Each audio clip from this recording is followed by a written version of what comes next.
பரிசுத்த நாமத்துக்கு ஸ்தோத்திரம்.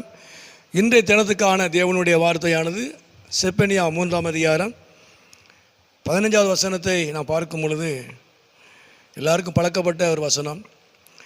கர்த்தர் உன் ஆக்கினைகளை அகற்றி உன் சத்துருக்களை விலக்கினார்.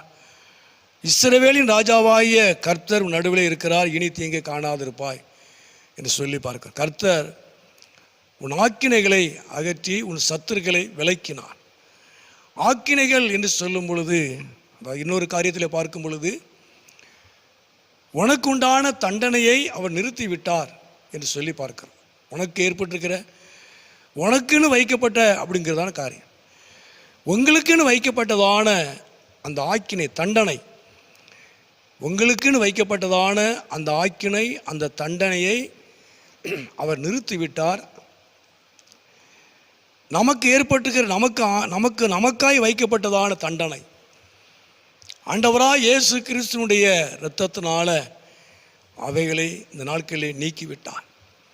ஆக்கினைகள் அகற்றப்படுகிறது. நமக்காக நியமிக்கப்பட்ட அந்த ஆக்கினை நிறுத்தப்படுகிறது, அகற்றப்படுகிறது. அது மாத்திரமல்ல, உன் சத்துருக்களை விலக்கினார் என்று சொல்லி பார்க்கிறோம்.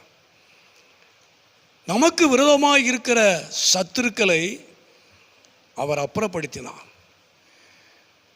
நமக்கென்று நியமிக்கப்பட்டிருக்கிற தண்டனையை ஆக்கினையை அவர் நிறுத்திவிட்டது மாத்திரமல்ல, நம்முடைய சத்துருக்களை, நமக்கு விரோதமாய் இருந்த சத்துருக்களை, நமக்கு விரோதமாய் எழும்பி நின்ற சத்துருக்களை நம்மை விட்டு தேவன் அகற்றினார் என்று சொல்லி பார்க்கிறோம்.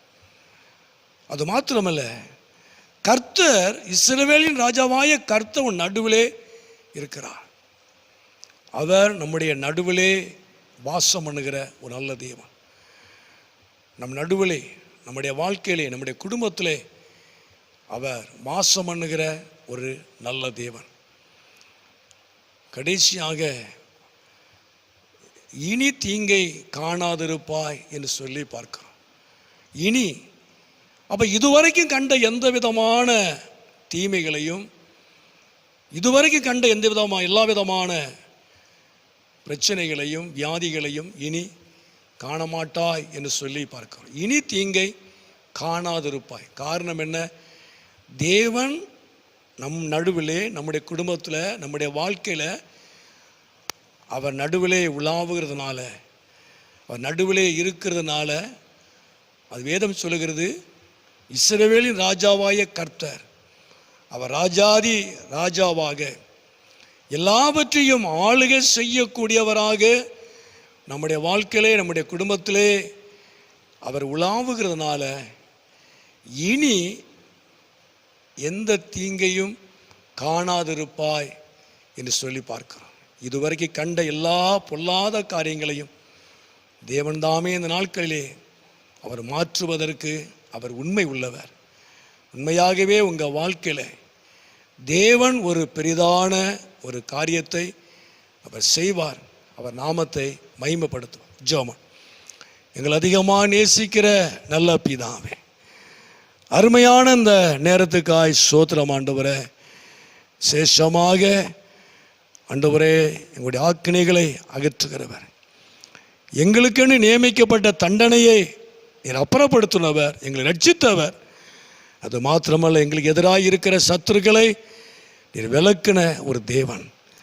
நீர் ராஜாதி ராஜாவாக ஆளுகை செய்யக்கூடியவராய் எங்கள் நடுவிலே நீர் உலாவுகிறதுனால, இருக்கிறதுனால, எங்கள் குடும்பத்தில் நீர் இருக்கிறதுனால நாங்கள் இனி எந்த தீங்கையும் நாங்கள் காண்பதில்லை. இதுவரைக்கும் கண்ட எந்த எகிப்தியனையும் நாங்கள் காண்பதில்லை. எல்லாவற்றையும் நீர் அப்புறப்படுத்தின ஒரு தேவன். இந்த சத்தத்தை கேட்டுக்கொண்டு அருமையான நம்முடைய பிள்ளைகளை, குடும்பங்களை தேவன் ஆசீர்வதியும், இப்படி நாமத்தை மகிமைப்படுத்தும். இதுவரைக்கும் கண்ட எந்த விதமான ஆண்டவரை குழப்பமாய், போராட்டமாய், வியாதிகளாய் இருந்தாலும் எல்லாவற்றையும் நீர் மாற்றுகிற தேவன். இனி தீங்கை காணாதிருப்பாய் என்று சொல்லி நாங்கள் வாசிக்கிறோம்.